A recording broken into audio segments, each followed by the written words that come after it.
政府近期推出咗一系列措施，想激活翻居二市場。不過咧，政策未真係生效啦，各區嘅未補地價成交已經加快啦。二手私樓成交回暖，連帶居屋交投亦都有增加跡象，而且唔少成交都有一定嘅利潤空間。9月份公居屋第二市場暫時錄得81宗成交，比8月同期公佈嘅72宗增加大約2%。有代理認為，新一批白居二合資格人士將會喺短期內進入居二市場買樓，激發綠表人士加快入市。我相信當中即係綠表增加咧，同政府即係有關，即係處理濫用公屋有關啦。咁有一啲即係話收入比較高嘅人士，我諗佢亦趁早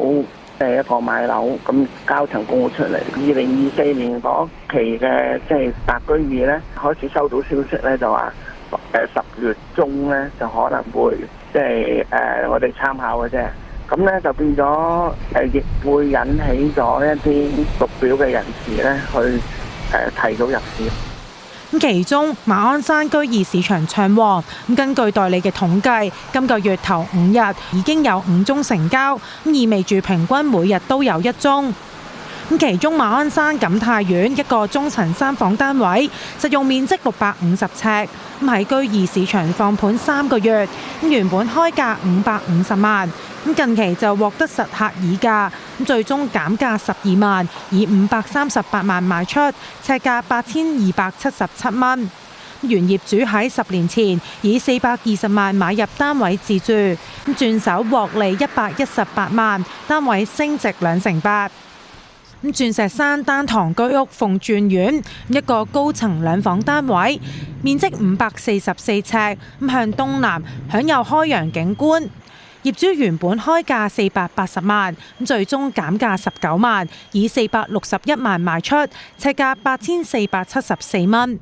原業主買入單位34年，當時買入價唔夠70萬，今次轉手賺大約390萬，物業升值5.6倍。